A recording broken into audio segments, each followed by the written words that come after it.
अस्सलाम वालेकुम नाजरीन, welcome to my YouTube channel. आप हैं फ्यूचर साइकोलॉजिस्ट के साथ। आज का हमारा टॉपिक है एंजाइटी। एंजाइटी क्या है? आप में से बहुत से लोग एंजाइटी के बारे में थोड़ा बहुत जानते होंगे और बहुत से लोग पहली बार ही एंजाइटी का नाम सुन रहे होंगे। तो एंजाइटी के बारे में कंप्लीट इन्फॉर्मेशन जानने के लिए ये वीडियो आखिर तक देखिएगा ताकि मैं आपको ईच एंड एवरीथिंग एंजाइटी के बारे में बता सकूँ। These are some contents that I will discuss in this video. First of all, we will discuss that what is anxiety.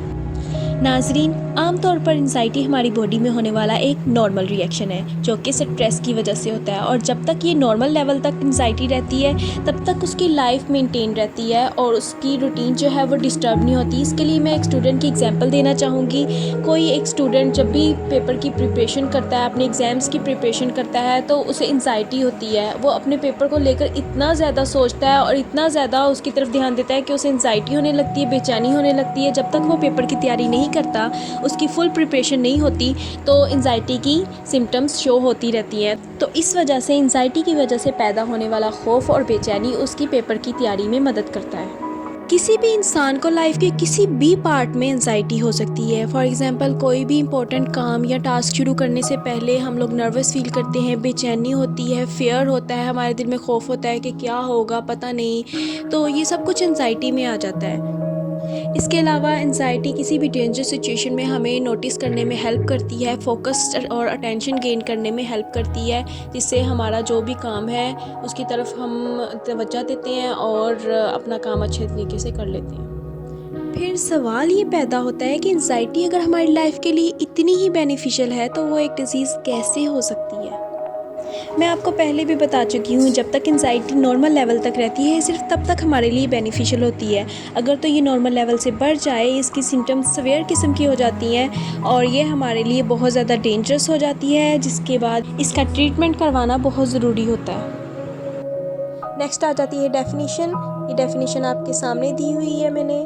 Next आ जाती हैं टाइप्स में हमारे पास 3 मेन टाइप्स हैं एंजाइटी डिसऑर्डर की: generalized anxiety disorder, panic anxiety disorder और social anxiety disorder. Anxiety की इन तीनों टाइप्स की सिम्टम्स में और काजेज़ में ज़्यादातर डिफरेंस नहीं है, तकरीबन सेम ही है। और अब वन बाय वन इन तीनों टाइप्स की डिटेल मैं आपके साथ शेयर करूँगी। सबसे पहले हम जनरलाइज एंजाइटी डिसऑर्डर की बात करेंगे। तो जनरलाइज एंजाइटी डिसऑर्डर में आम तौर पर हम लोगों को डेली रूटीन में बहुत ज़्यादा थकावट, बेचैनी महसूस होती है। हम किसी भी चीज़ पर फुल कंसंट्रेशन नहीं कर सकते, डिफ़िकल्ट फील करते हैं किसी भी चीज़ पे फोकस करते हुए। हम लोग डिस्ट्रैक्ट हो जाते हैं, स्लीप प्रॉब्लम्स आ जाती हैं, हम लोग अच्छे से नींद नहीं पूरी होती, चिड़चिड़ापन आ जाता है, बेवजह की परेशानी होती है और हमें पता नहीं होता कि हम लोग किस वजह से परेशान हैं, बस परेशान होते हैं। और सर में दर्द होता है, जिस्म के मुख्तलिफ हिस्सों में इस तरह से दर्द होता है कि हम उसे बयान नहीं कर सकते। मतलब ये कह लें कि अनएक्सप्लेन पेन होती है। जनरलाइज एंजाइटी डिसऑर्डर में ये जो सिम्टम्स मैंने आपको बताई हैं, ये कोई नॉर्मल लेवल पे नहीं होती, एक स्वेयर किस्म की सिम्टम्स ये शो होती हैं। आमतौर पे कोई भी नॉर्मल पर्सन ये सब कुछ फील कर सकता है, लेकिन इसका मतलब ये नहीं होता कि उसे एंजाइटी है।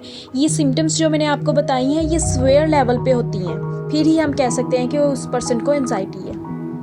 Panic attack anxiety disorder anxiety की एक ऐसी टाइप है जो कि अपने नाम से ही अपना तारुफ करवाती है। इसमें एंजाइटी की जो सिम्टम्स हैं वो अचानक से शो होती हैं, अचानक से ही, और वो भी बड़ी सवेयर किस्म की होती हैं, जिसमें हमें खौफ पैदा हो जाता है हमारे दिल में कि हमें अभी कुछ हो जाएगा, हमारी डेथ हो जाएगी या हमारा सांस बंद हो जाएगा।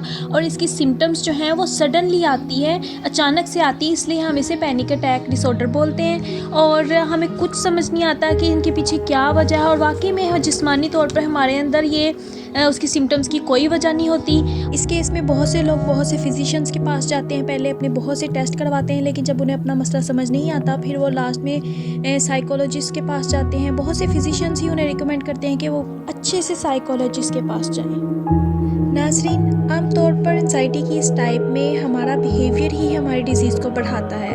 हम पैनिक अटैक की सिम्टम्स को रोकने में, उसको कंट्रोल करने के चक्कर में उसकी सिम्टम्स को बढ़ा लेते हैं। जैसे कि अगर एक इंसान ने किसी दूसरे इंसान को अपने सामने हार्ट अटैक की वजह से मरते हुए देखा है तो उसके दिल में खौफ पैदा हो जाता है। वो बार बार अपनी पल्स चेक करता है। पल्स चेक करने के चक्कर में उसके दिल में खौफ पैदा हो जाता है। ज़रा सी हार्ट बीट तेज़ होती है तो उसके दिल में खौफ पैदा हो जाता है कि नहीं मुझे हार्ट अटैक हो जाएगा। वो अपने पास मेडिसिन रखता है, मेडिसिन इनटेक करता है, बार बार चेक करता है कि मेरे पास मेडिसिन है या नहीं जो कि उसकी हार्ट बीट को नॉर्मल रख सके। तो इस चक्कर में वो अपनी सिम्टम्स को कंट्रोल करने के चक्कर में अपनी सिम्टम्स को बढ़ा लेता है, क्योंकि जब वो अपनी चीज़ों को पूरा करता है, अपनी हार्ट बीट बार बार चेक करता है तो उसके दिल में मज़ीद खौफ बढ़ता रहता है। तो वो उसकी सिम्टम्स कंट्रोल में नहीं आती बल्कि खौफ बढ़ जाता है और इसी तरह पैनिक अटैक की सिम्टम्स फेयर किस्म की हो जाती हैं। पैनिक अटैक की सिम्टम्स में ज़्यादातर चक्कर आना, सांस का मुश्किल आना, चेस्ट पेन, दिल घबराना, वॉमिट फील करना, जिस्म का कांपना, पसीना आना और दिल का धड़कना और बेवजह का खौफ महसूस करना शामिल है। एंजाइटी की थर्ड एंड लास्ट टाइप है सोशल एंजाइटी डिसऑर्डर। इसे सोशल फोबिया भी कहा जा सकता है। ये तब होता है जब आप रोज़मर्रा के समाजी हालात के बारे में बेहद परेशान होते हैं और आप जुनूनी तौर पर इस बात के लिए फ़िक्रमंद हो जाते हैं कि दूसरे आपका फ़ैसला करें। आपके अंदर से सेल्फ़ कॉन्फिडेंस ख़त्म हो जाता है। आप हर तरीके से अपने आप को शर्मिंदा होने से बचाते हैं और आप नहीं चाहते कि कोई आपका मजाक उड़ाए। आम ज़िंदगी में हमें कोई फ़र्क नहीं पड़ता कि लोग हमारे बारे में क्या सोचते हैं, लेकिन जब हमें सोशल एंजाइटी डिसऑर्डर होती है तो हमें फ़र्क पड़ता है और हम अपने आप को दूसरों से महफूज करना चाहते हैं। लेकिन अपने आप को महफूज करने के चक्कर में हम अपने दिल में खौफ पैदा कर लेते हैं और उसी खौफ का नाम फ़ोबिया है। वैसे तो फ़ोबिया की बहुत सारी टाइप्स हैं, लेकिन मैं आपके सामने कुछ कॉमन स्पेसिफिक टाइप्स रखूँगी। ये आपके सामने कुछ टाइप्स हैं। ये फ़ोबिया की कुछ टाइप से आपको देख के पता चल रहा होगा कि एक्चुअली फ़ोबिया होता क्या है। मुख्तलिफ़ लोगों को मुख्तलिफ़ चीज़ों से डर लगता है, जैसे कि किसी को लगता है हाइट से डर लगता है, किसी को स्पाइडर से, किसी को ड्राइविंग से, किसी को पानी से डर लगता है, किसी को हाइट से डर लगता है। तो इसी तरह से मुख्तलिफ़ चीज़ों से लोग डरते हैं और उसकी वजह कुछ ख़ास नहीं होती। हमारी ज़िंदगी के कुछ स्ट्रेसफुल एक्सपीरियंस होते हैं जिनकी वजह से हम लोगों को ये स्पेसिफ़िक फ़ोबियाज़ हो जाते हैं। तो नाजरीन, आज हमने इस वीडियो में सीखा एंजाइटी क्या होती है और कितनी किस्म की होती है और हर टाइप के साथ मैंने आपको काजेज़ और सिम्टम्स आपके साथ शेयर किए हैं। अगर आपको या आपके फैमिली के किसी भी मेंबर को, आपके बच्चों को या आपके पेरेंट्स को एंजाइटी है तो जल्द से जल्द ट्रीटमेंट करवाएं। जल्द से जल्द किसी अच्छे से साइकोलॉजिस्ट से रब्ता करें और अपनी बीमारी का इलाज करवाएं, इससे पहले कि ये बीमारी ख़तरनाक साबित हो। और अगर आप में से कोई साइकोलॉजिस्ट की फ़ीस अफोर्ड नहीं कर सकता तो कमेंट सेक्शन में मुझे बताएं, ताकि इंशाल्लाह मैं आपके साथ एक और वीडियो शेयर करूंगी जिसमें आप घर में रहकर ख़ुद सेल्फ़ ट्रीटमेंट कर सकते हैं एंजाइटी का। नाज़रीन, अगर आपको मेरी वीडियो पसंद आई हो तो लाइक लाजमी कीजिएगा और मेरी वीडियो को ज़्यादा से ज़्यादा शेयर कीजिएगा ताकि हर कोई एंजाइटी से वाकिफ़ हो सके। And please please please subscribe to my channel and hit the bell icon. Thank you so much.